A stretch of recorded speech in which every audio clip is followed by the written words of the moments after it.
Good evening. Good evening. I hope all of you have had an opportunity to get some food. We wouldn't want anyone to go home hungry. For most of you know, I'm Jackie Schreier, Executive Director of the Jewish Federation of Fort Wayne, and on behalf of the Board of Directors, we thank each and every one of you for being with us this evening. We would also like to thank Rabbi Katapan and the outstanding staff at the Rifkin campus at 5200 for all they have done to make our transition to the campus as smooth as possible. 18 years ago, I moved to Fort Wayne with my family from Midland, Michigan. The small Jewish temple there always seemed to be in a state of flux, possibly because Dow Chemical moved their employees around so much all over the world. There simply wasn't the stability and the connection to the Jewish community that we so desired. We were delighted to find Fort Wayne had two congregations, both with long and illustrious histories. Everyone we met upon moving here seemed to know someone who belonged to either Congregation Achdut V'Shalom or B'nai Jacob, so we joined both of them. Imagine how happy we were to discover that Fort Wayne also had a Jewish federation. What a bonus. Our lives were complete. The executive director of the Federation at that time called and welcomed us to the community and invited us to attend their annual meeting. We did, and from that meeting learned so much about the good work the Federation does in our community in Israel and around the world. A short time later, a member of the Federation board called to ask if we would be willing to make a contribution to the annual campaign. We pledged, became members, started attending Federation-sponsored programs, volunteered when asked, sent our kids to Camp Joe, sat on the board, fundraised, and the list continues. During my early years here, I was struck by a comment made by Leonard Goldstein at a campaign opener. He said something so simple, it is profound. Helping those who need help is not an option. This statement is true of our Jewish tradition. For 4,000 years, we have embodied the core tradition of tzedakah, righteousness and social justice. There is no Hebrew word for charity, mindful of our teachings that each Jew is responsible one for another. The Federation's purpose is to act as a cohesive force among our local Jewish organizations and to create a climate of respect for the diversity of Jewish ideas and practices, and to be the Jewish voice working in our larger community. Welcome to the world of Federation, where the values of compassion, generosity, and responsibility inspire us to improve the quality of life for people in our community, in Israel, and in over 70 countries each and every day. This is where our community comes together as one. The Jewish Federation was created 93 years ago to centralize and fund services for all members of our community, as well as Jews around the world. We are just one of 158 Jewish federations in North America, and while we are all independently owned and operated, we share a common mission of building a strong, vibrant Jewish community, and we do locally as well as worldwide by working with our partners, the American Jewish Joint Distribution Committee and the Jewish Agency for Israel. There are as many reasons to be part of the annual campaign as there are those who support it and those who don't. Again, one of our partners is the Jewish Agency for Israel. It is among the world's leading Jewish nonprofit organization, serving as the overseas arm of North American Jewry and its federations. Established in 1929, the agency was instrumental in the founding of the State of Israel and now works to ensure the future of a connected, committed global Jewish people with a strong Israel at its center. The Jewish Agency addresses the most pressing issues in Jewish life by working to inspire Jews throughout the world to connect with their people, heritage, and land, and to empower them to build a thriving Jewish future with a strong Israel again at its center. The Jewish Agency pursues this goal by building and bringing young Jews to Israel for the life-changing experiences and by involving them in social activism, both in Israel and abroad. Every summer, the Jewish Agency for Israel sends 2 very well-qualified counselors free of charge to our summer camp, Joe Levine. Through your gift, you touch many lives, raise many spirits, and make our Jewish community here in Fort Wayne and throughout the world better. Through your support of the Federation's annual campaign, you play a vital role in making sure the job gets done. All Jews are responsible one for another. It matters not where they live. It matters not whether they are light or dark, short or tall, secular, reform, conservative, or orthodox. What matters is the peoplehood of the Jewish people. We must be ever vigilant to provide for our needs, as we know no one else will. Our campaign is decidedly a community campaign. Our goal is not just the amount of money we raise. At the end of the day, it's the number of Jews we touch and connect one to another. No matter how much we raise, without each of you, we will not be complete. Only you can add your name and your energy. Only you can join the community in taking one step closer to 100% participation. Again, tzedakah is an ennobling act, so much so that through Maimonides, our tradition teaches that even a person who lives entirely on tzedakah must give tzedakah to another. This year and every year, we thank each of you for giving as generously as you are able. It is now my pleasure to ask Fran Adler, President of the Jewish Federation of Fort Wayne, to introduce this evening's speaker. Fran?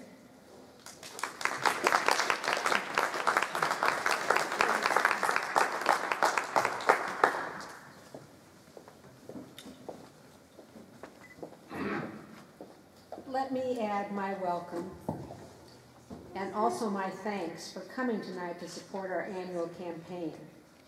Without your support, neither our local federation nor our national organizations could exist to do all they do in our local communities in Israel and around the world.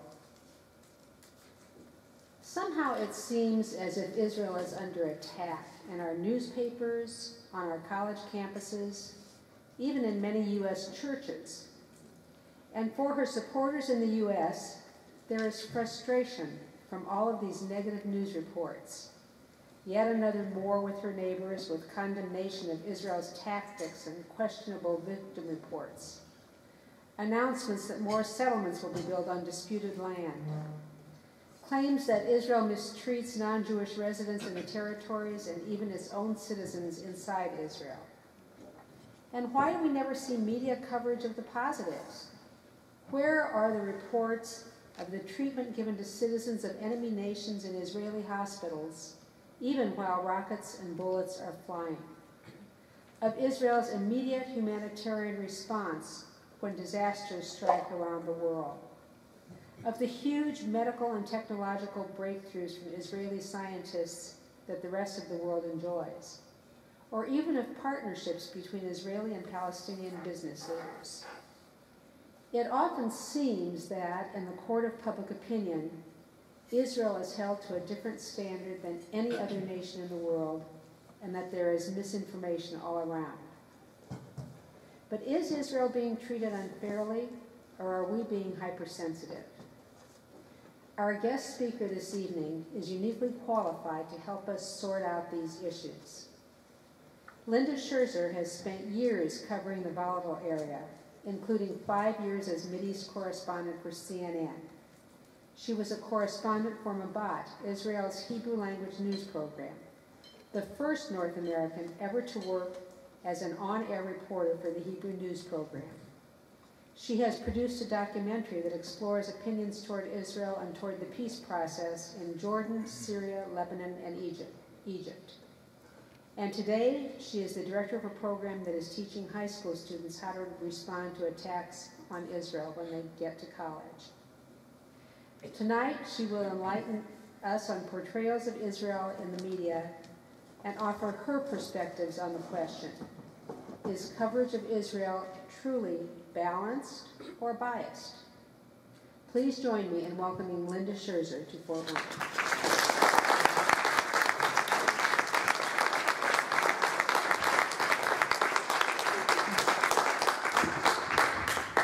Thank you, Fran, for that extremely thoughtful introduction with questions that I have pondered myself over many years, and I know that you have thought about yourselves. I'm delighted to be in Fort Wayne. I was even more delighted to fly into Fort Wayne this afternoon because as I landed, I got a telephone call from my sister informing me that her high school senior just got his first college acceptance to the Kelley School of Business at IU. So I'm delighted and proud to be able to announce that and to be with you here tonight to explore some of these very difficult, profoundly difficult issues that I know have rankled many of you over the years.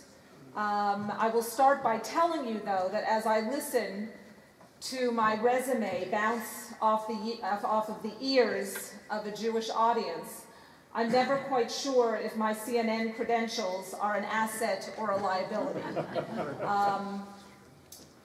That is to say that I have spoken to enough audiences over the years to know how you feel about the foreign press. And in case I had forgotten how you feel, I was reminded several years ago when speaking to an audience of over 1,000 people at an APAC policy conference, the loudest applause I got that day was when I said, I no longer work for CNN.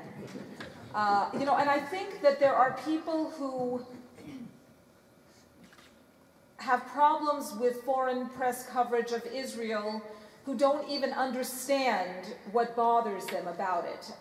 And I'll share with you a story of an event that I spoke at a few years ago in Brooklyn.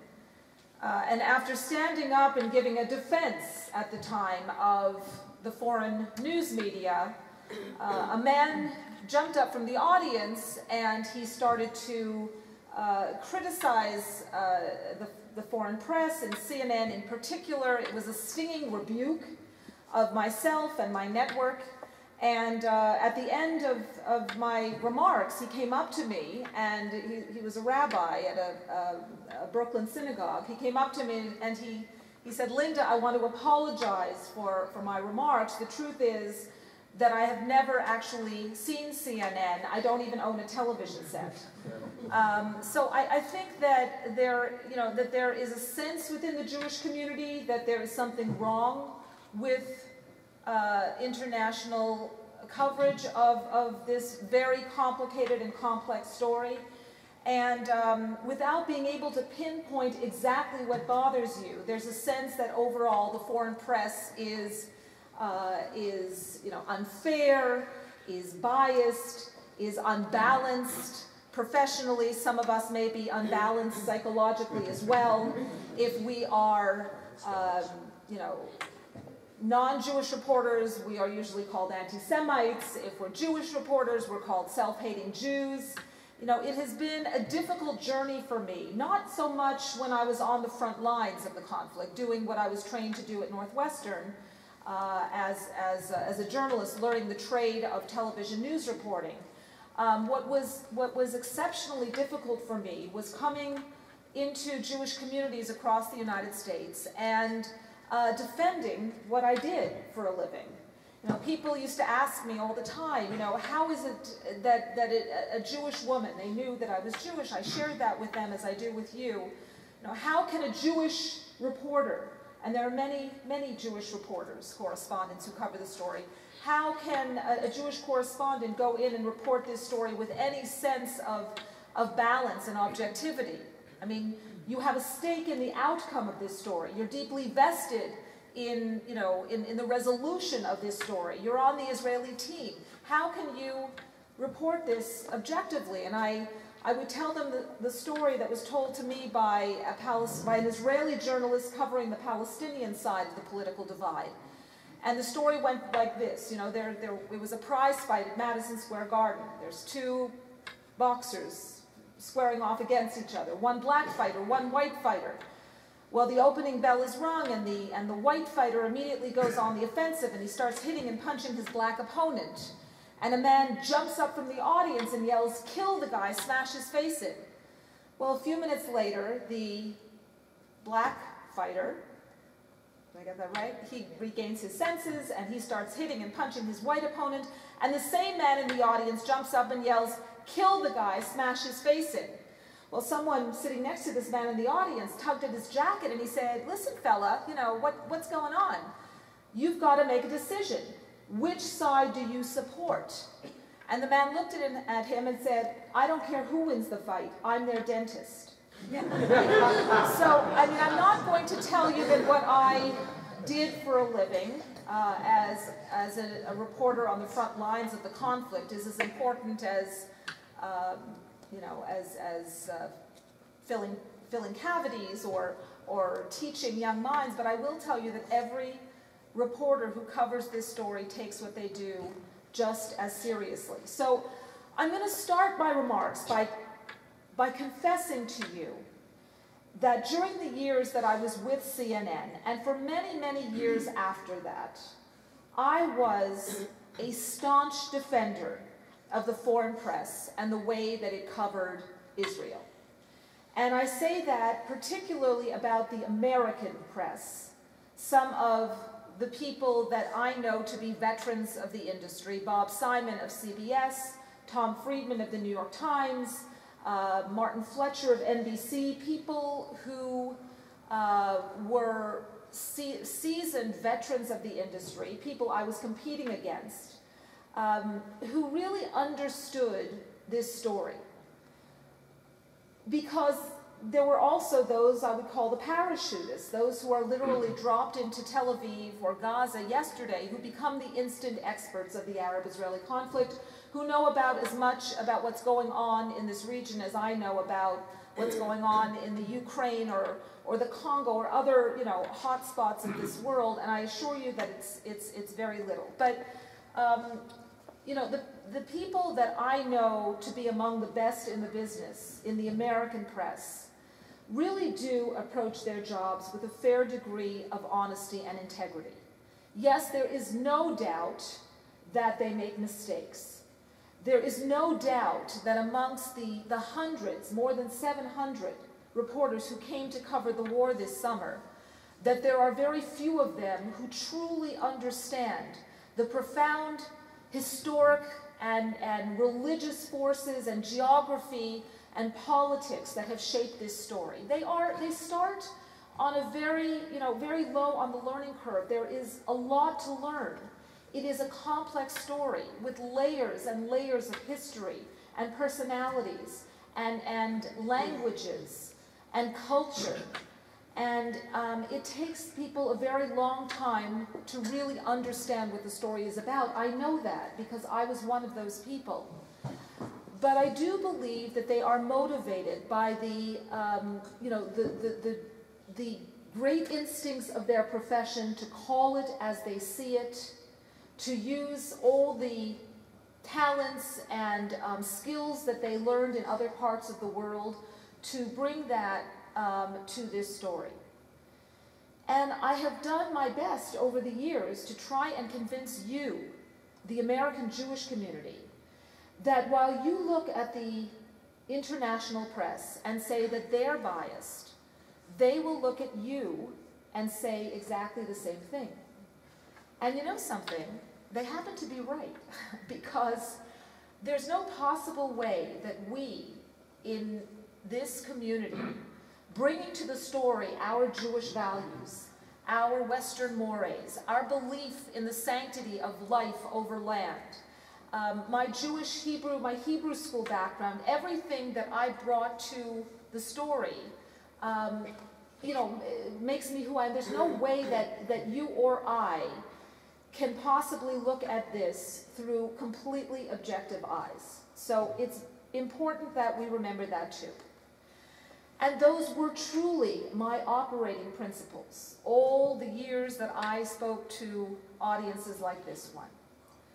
Those were my operating principles until this summer, because I have to tell you, there was a sea change for me in my relationship to the press in analyzing the way that they brought the story to us. In the aftermath of this summer's war, I came to the conclusion that many of my ideas of how the press operates were not entirely wrong, but things changed for me in a very profound way, because after watching the war this summer in Gaza unfold, after seeing the way that the press was completely co-opted by these extremist forces, the Hamas, that has a very tried and true method for trying to leverage public opinion.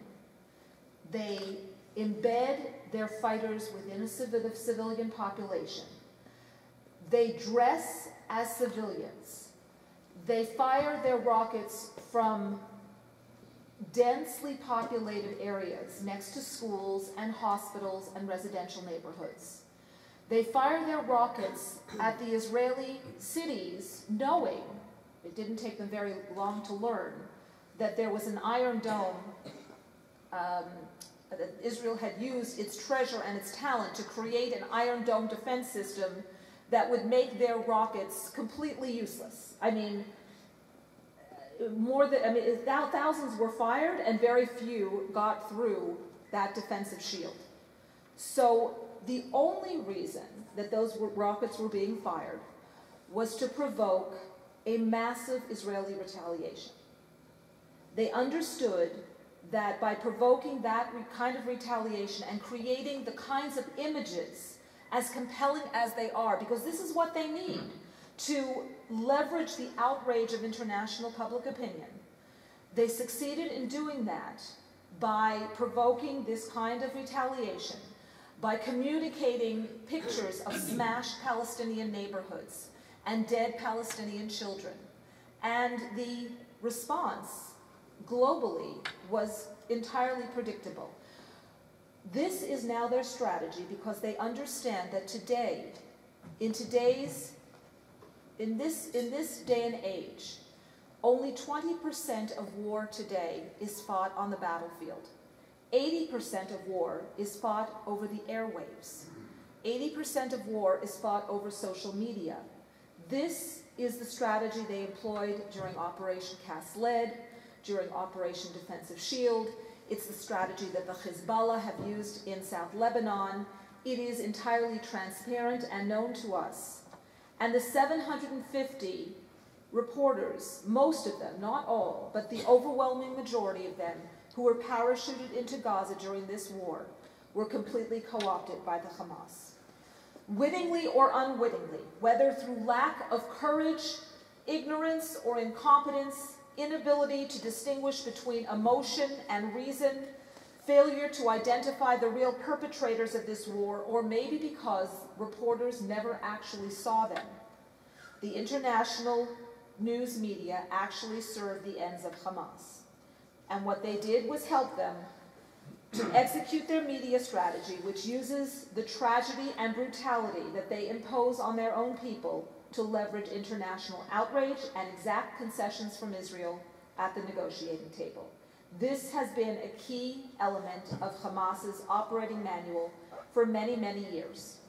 They know that until their ultimate salvation comes, God forbid, from Iran acquiring a nuclear capability, God forbid that that should happen, that is their only salvation. Until that time, their only hope against one of the world's most dominant militaries is to win the public relations war.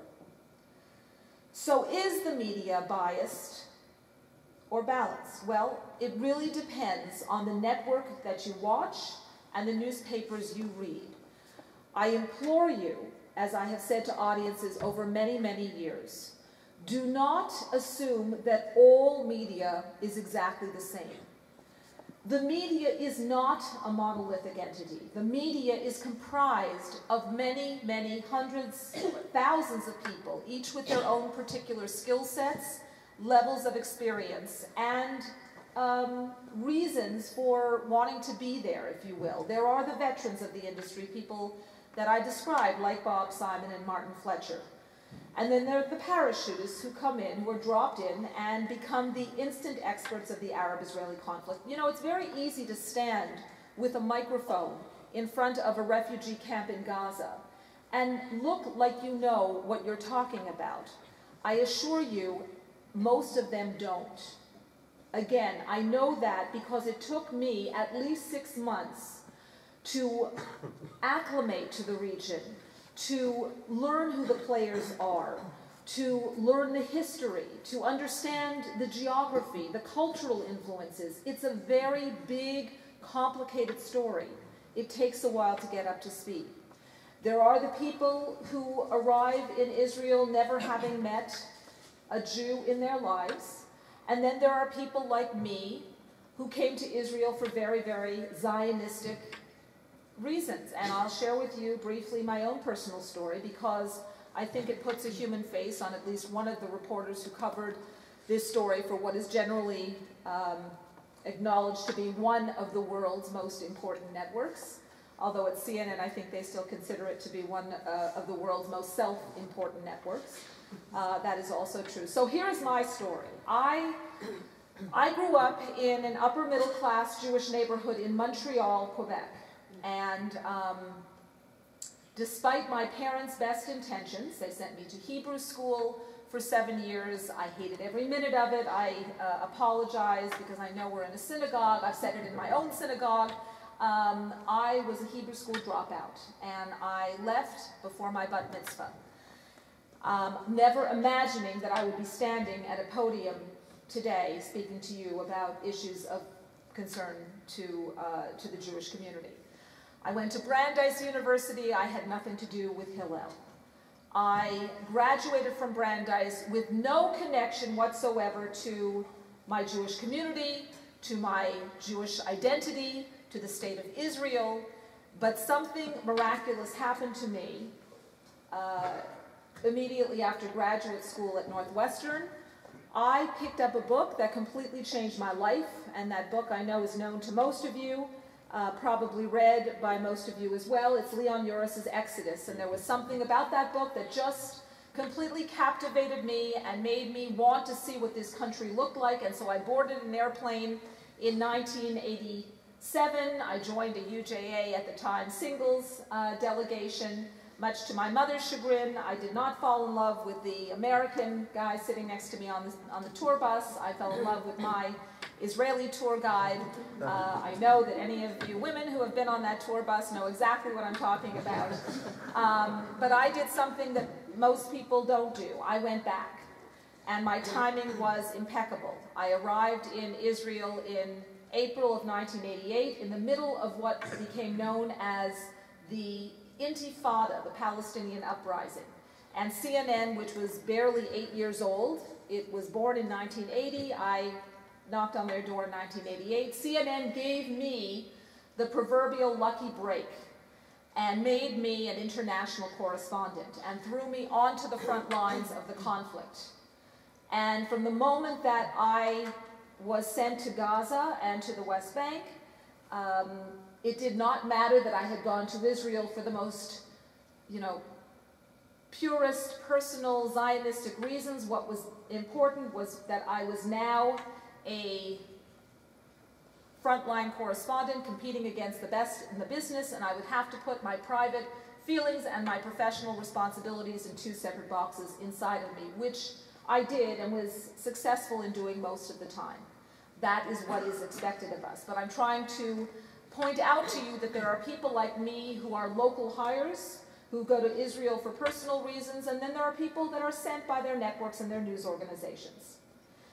And you have to make distinctions when you read your newspapers, when you turn on CNN or Fox or MSNBC, or pick up the New York Times or the Wall Street Journal, as we do in the New York metropolitan area, to make distinctions between those that understand the story and those that report from a left-of-center position. We are not a monolithic entity. There are distinctions between us, and it's important that you make those distinctions.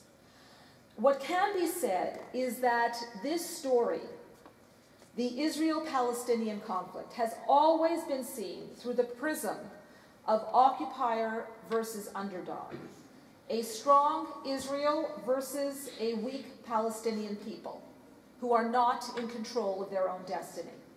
That is the way television especially seems to set up the story. Because remember, TV, which has the ability to communicate all the pain and passion of this story,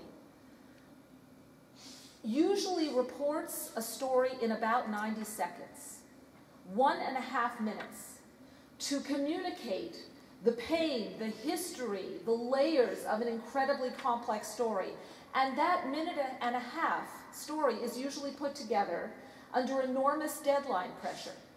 So it's important that, that you keep that in mind as well. But this narrative or worldview of Israel as the occupier versus the Palestinians as the underdog presents itself in every facet of the coverage. It insinuates itself into every story, into the kind of worldview, if you will, of the journalists who are based here. For instance, the degree to which Israeli society is analyzed, every flaw exposed, from the settlements to the president who was under indictment, to the corruption of a former prime minister. It is, or alleged corruption of a former prime minister. These flaws are constantly written about and exaggerated to an extent that we don't see in other societies. Whereas stories like Palestinian corruption, the absconding of hundreds of millions of dollars in international aid that was given to the Palestinian Authority, collaborator killings in Gaza, the textbooks in Palestinian schools that demonize Israelis and inculcate and the most demonic images of Jews. These stories are almost ignored. It's almost as if Palestinians are not taken seriously as agents of their own fate. The focus on Israel and the Palestinian-Israeli conflict is so obsessive that it just sucks the air out of every other international conflict to a certain degree. Because I ask you, where is the outrage for more than 190,000 Syrians who've been massacred by their own government? Where are the protests and the demonstrations for the 1,600 women who were killed in Pakistan last year, many of them raped and burned to death? There are 5 million people in the Congo who've been massacred in the last decade. Why don't we read about them?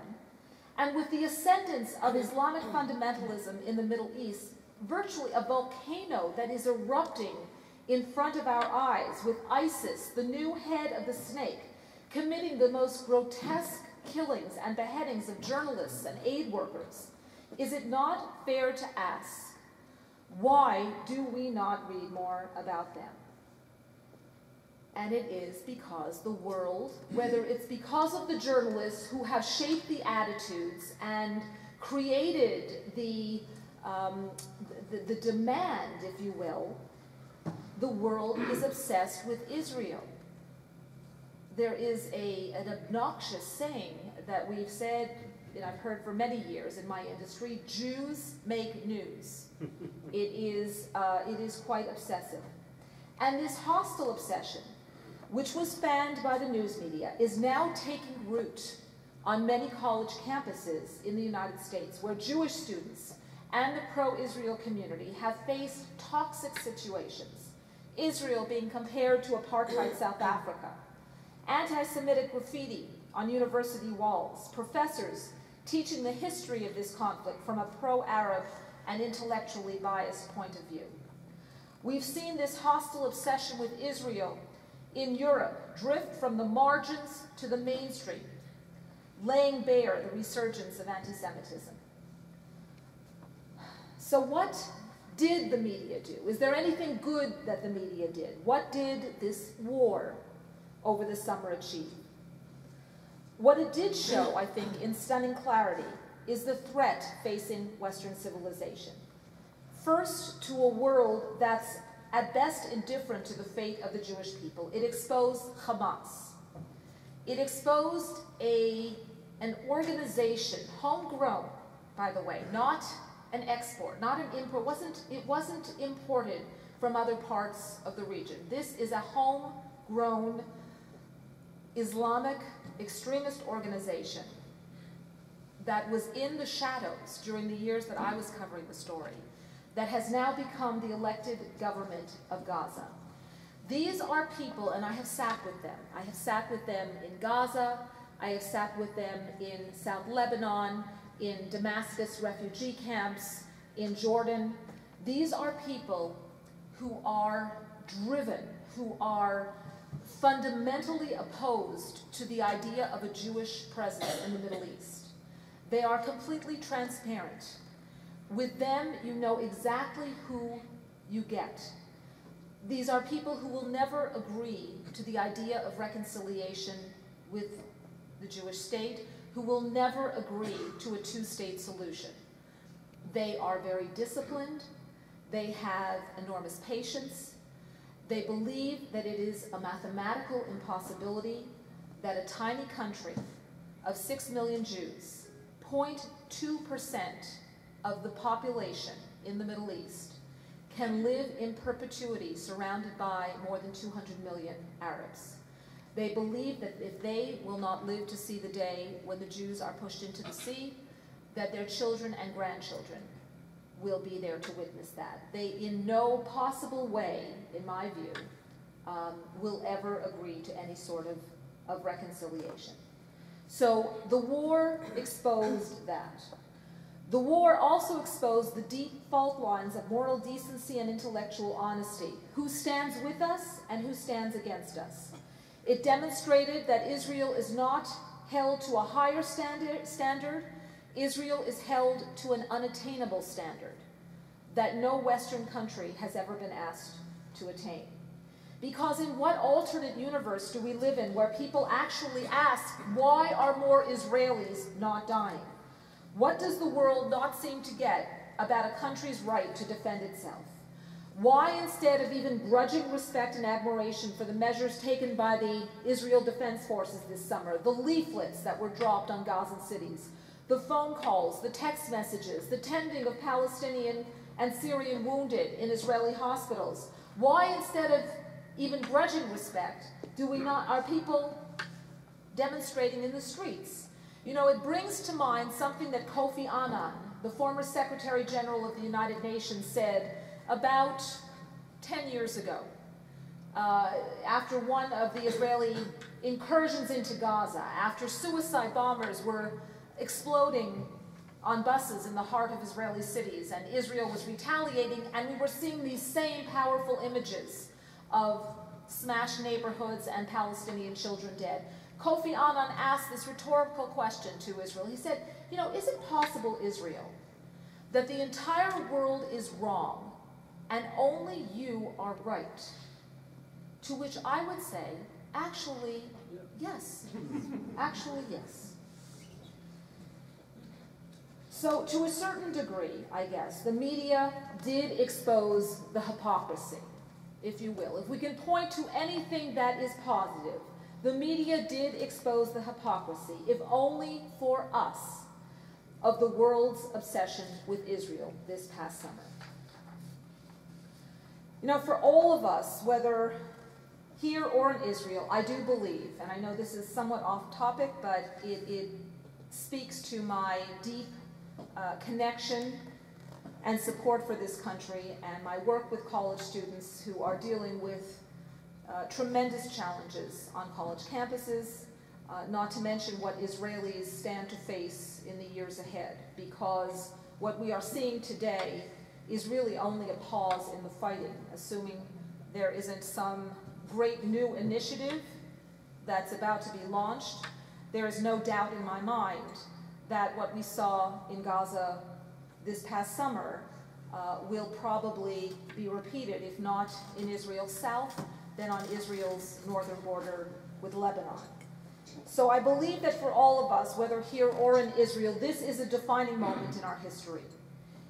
It is not perhaps a 48 moment or a 67 moment, but it provides a certain clarity, reminding us of the dangers of Islamic extremism, the threat faced by all Western nations, and the responsibility we have for each other.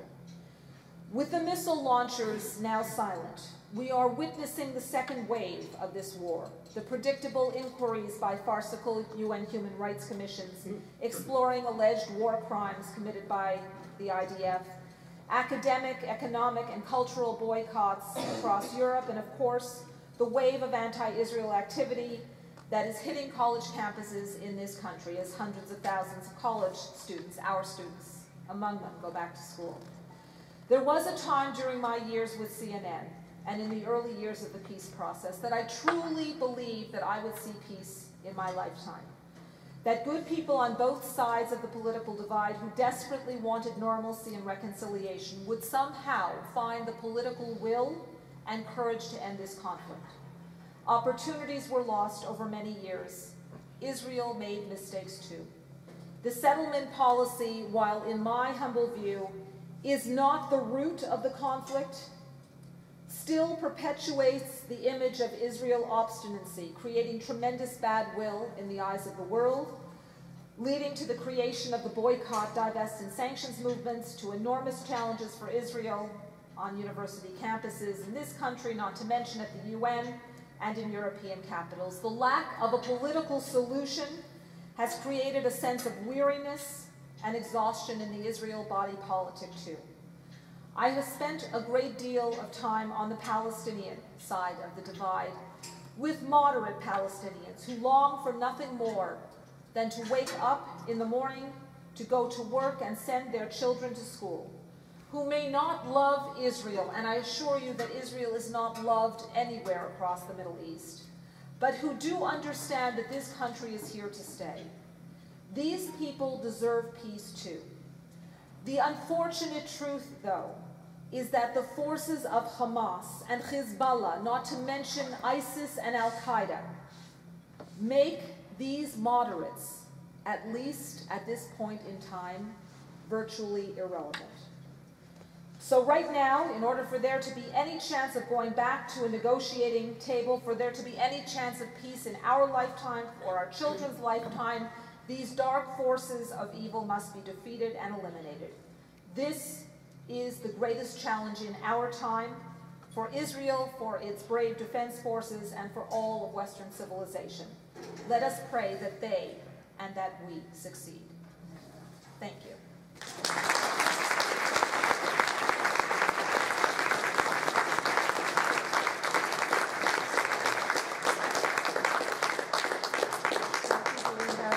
Do we have time for questions? Questions, please.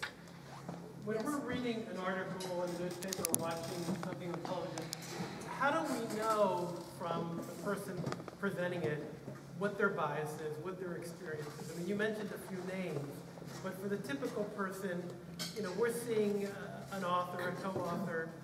How would we get a sense of how biased or objective they are? Well, I think that's a good question. First of all, you're not going to get that by reading one article. Of course, I think there has to be,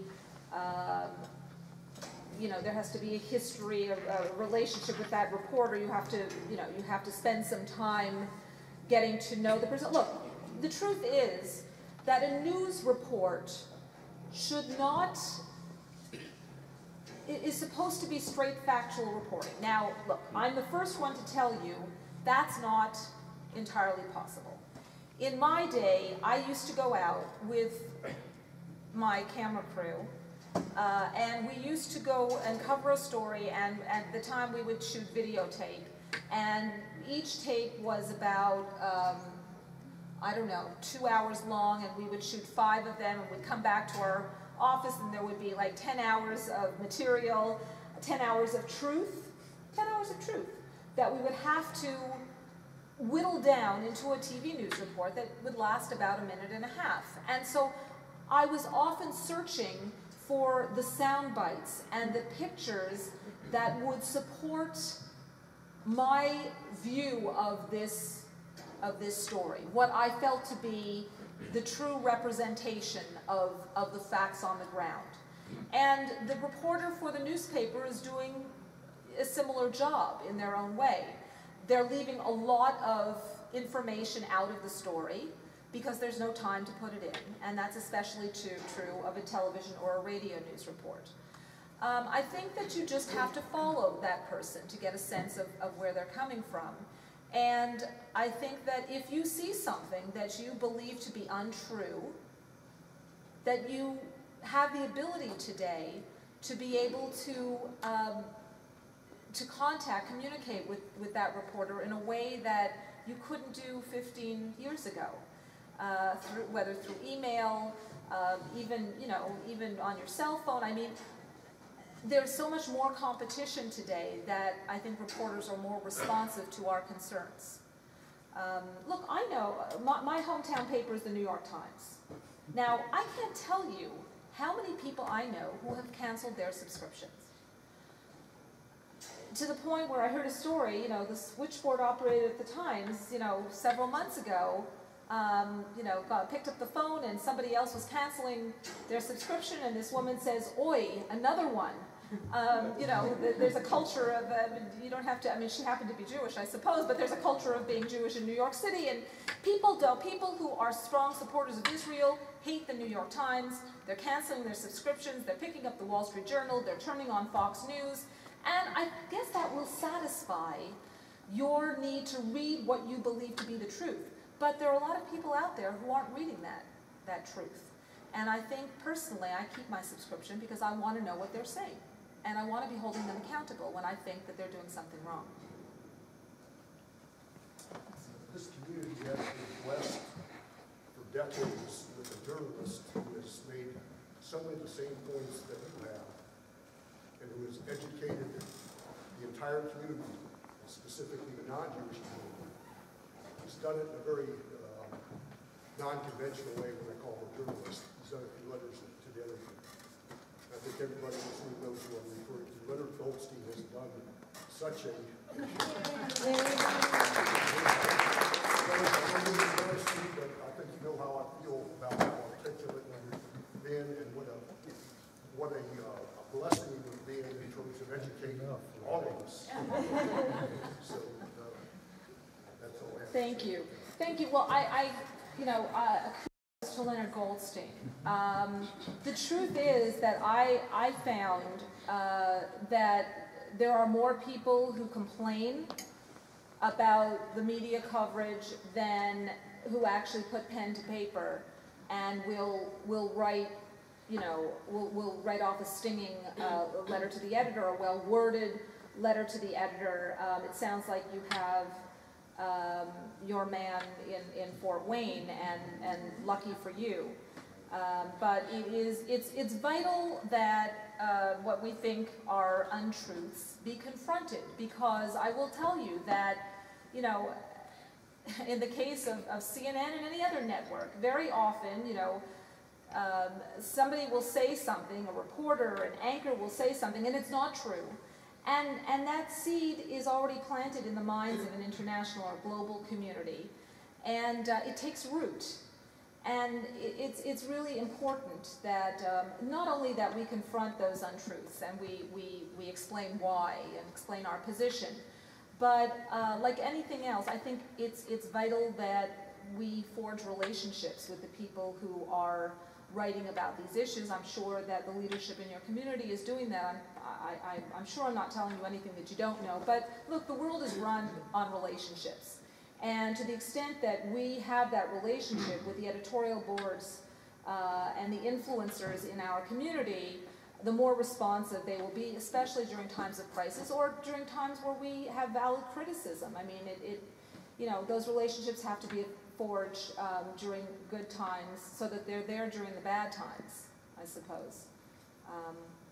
Yes?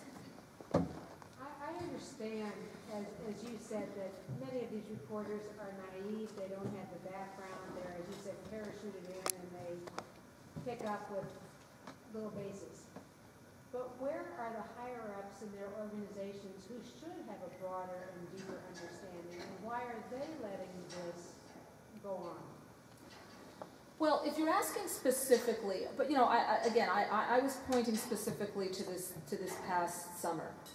where I think the most egregious reporting that I've ever seen was performed. I really do believe that.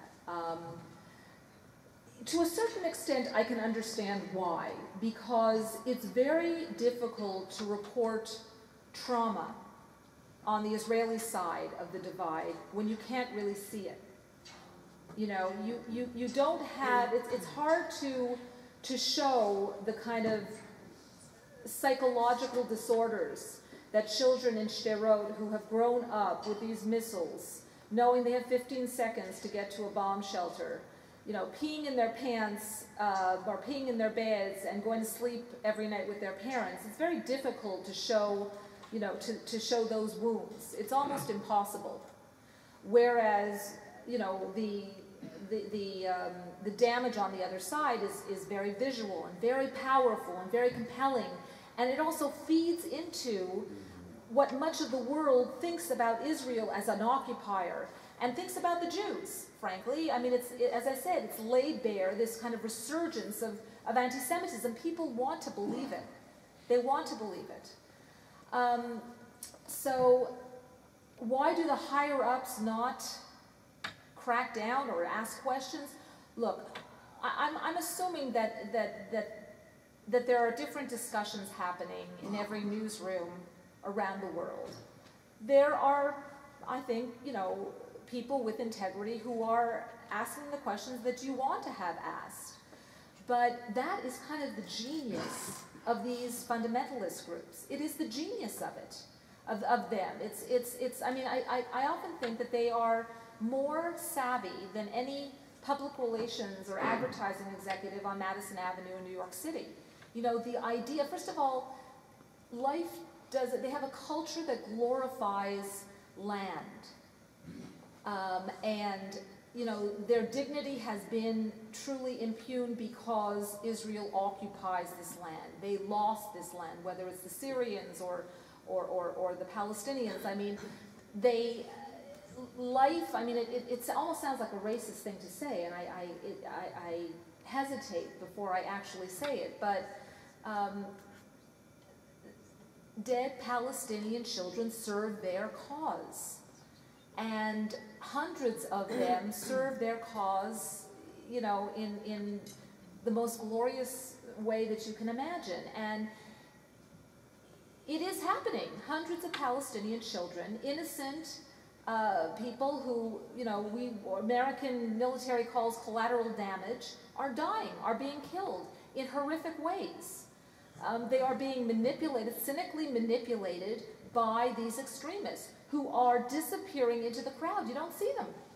You know, it was only later in the war that the New York Times and the BBC finally said, taking a look at at the people who were killed and seeing that the average age of these people seemed to be men between 20 and 40, which by process of elimination or you know, kind of deducing what they had to come to the conclusion, well, that would be the typical age of you know, of a military person, of a fighter.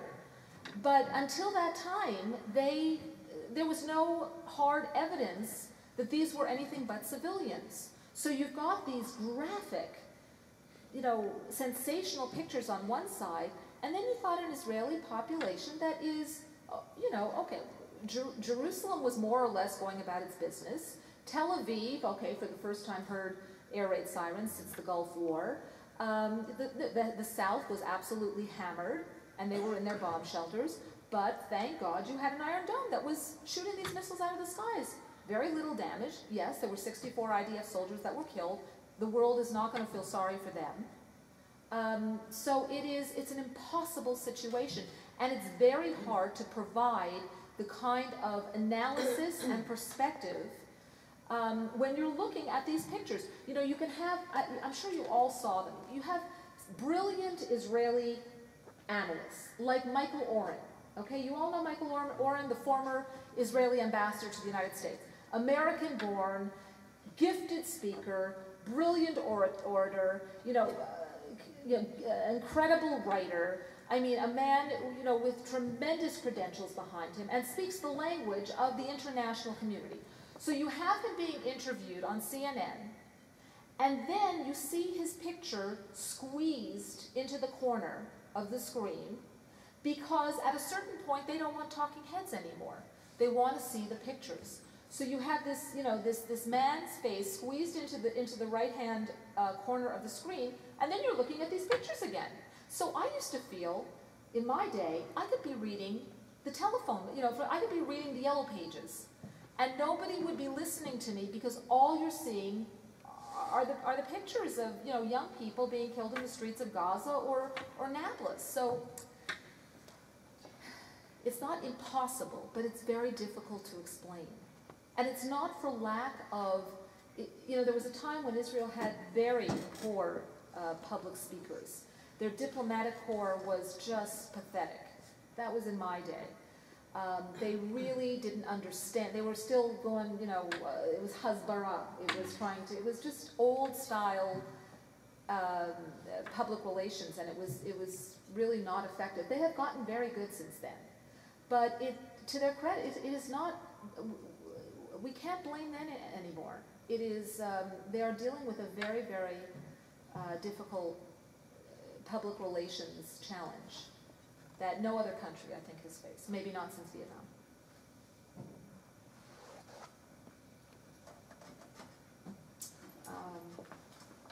I'll go to this side of the room. Yes. You kind of answered my question at the end, and I thought your talk was terrific. I found myself agreeing with almost everything that you said. Thank you. A lot of us struggle with the situation and the frustration of it. And those that favor a two-state solution, is there any hope of dealing with Abu Mazen? I mean, it seems that he's kind of being pushed off the stage. He's, in my opinion, you know, weak because he's surrounded by the extremist forces. And I don't know what he really wants. If he wants to make peace, I don't know if Netanyahu, you know, really can talk with him or wants to talk to him. If there was to be a two-state solution, you know, look at what happened in Gaza. If there's a Palestinian state on the West Bank, it's impossible to think that it would be demilitarized. So, you know, the occupation seems to be a cancer that's eating at Israel. But to allow or to negotiate a Palestinian state on the West Bank could be suicide. And you're right, I mean, in terms of the inability to deal with Hamas. Impossible. But it seems that occasionally there's a sliver of hope of dealing with the Palestinian Authority. But on the other hand, Abu Mazen, he probably knows if he makes a deal, he's dead in a week. True? Yeah, I don't know that, I mean, yes, I don't think that, I don't know if he'll be dead in a week, but I know that these rejectionist forces are going to rise to the fore. Because every time, I mean, you know, I'm sure as informed consumers and people with deep connections, you have followed the story over the last, especially the last 20 years. And, you know, in the mid-90s, just when we thought that we were about to see an historic reconciliation between these two peoples, that's when the buses started to explode. You know, these horrific suicide bombings, and people forget that, you know, and the young people on college campuses, the, you know, Students for Justice in Palestine and the Jewish Voices for Peace, you know, everybody with good intentions who want what we all want to happen, which is two states, you know, for two peoples living, you know, in security and quiet side by side. I mean, who wouldn't want that? But I'll tell you who doesn't want that. It's these rejectionist forces who don't want that. When Rabin and Peres were on the lawn of the White House, that historic, you know, with Clinton, that historic handshake in 1993, I was actually in Damascus with a man named Ahmed Jibril, who was one of the, you know, the top rejectionists long before ISIS and Hamas. He was head of the Palestinian Front for the Liberation of Palestine. I mean, just a man, you know, who reconciliation was not in the cards for him. And I remember sitting with him and watching this process unfold, and it, you know, I was elevated by seeing this, and he was just smiling. because he knew that it wasn't going to last. He knew that there were dark forces within Palestinian society that just were not going to allow it to happen. Now, I believe that Israel, every time that Netanyahu or someone announces, the expansion of a settlement, building permits issued in East Jerusalem, more settlement expansion, you're literally taking your finger and poking it in the eye of the U.S. administration and the international community. I think he does enormous harm to that country, to us, by continuing to insist on settlement expansion. I don't believe that it's in our interests to do that. I believe that I don't think that you have a Palestinian population that is really and truly ready to assume the reins of power and to create a functioning Palestinian state. Like you said, look what happened in Gaza. I mean, what is with this international community? Do they not remember what happened in 2005? I mean, every last single man, woman, child, soldier evacuated from that strip, and within hours, those greenhouses, you know the story, handed over as a source of income, paid for by American philanthropists, Bloomberg and Zuckerman, handed over to them as a source of income for their people, torched, synagogues smashed. Within a year, Hamas takes over and elects this extremist government. And so, I mean, is it any wonder that the Israel left has disappeared? Is it any wonder that someone like me, who came from CNN, a left-of-center news organization, who, believe me, the stories that I did in my years with CNN, I'm not terribly proud of, but I come from a liberal background. That's who I am. But they've turned people like me against them because we're afraid. If it could happen there, why wouldn't it happen on the West Bank? That being said, I think that at a certain point there is going to have to be, a new initiative launched. Abbas, I think, is gonna, he's got to be propped up. He's our only hope at the moment. And one day, I mean, if I'm going to use my crystal ball, I'll tell you this. There will come a day where we will see a two-state solution. We will see the creation of a Palestinian state. The flag will wave. I can't imagine. Maybe it will be in, I don't know. I'm not even going to say the word Jerusalem. The flag will be waved in Ramallah. The world will be in love with Israel. The international community will finally see what they believe to be the sane solution to this century-long problem, and the next day, something will happen that is going to sabotage this, because until Abbas or somebody, next to him, or somebody coming through the ranks takes control of the street and takes control of these extremist elements, until that happens, I don't see how the reality in the West Bank is going to be any different than the reality in Gaza. And on that happy note, Jackie wants to take over the microphone.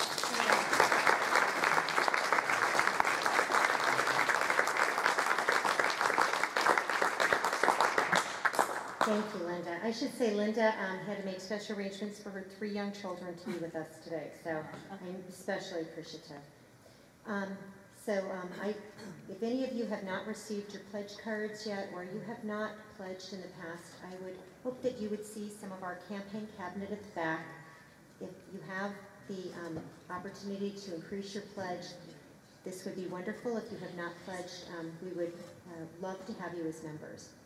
So with that, I would ask that you come and speak with Linda if you have any other questions. There's lots of great food. I will have to pack this up, so whatever you eat makes less work for me.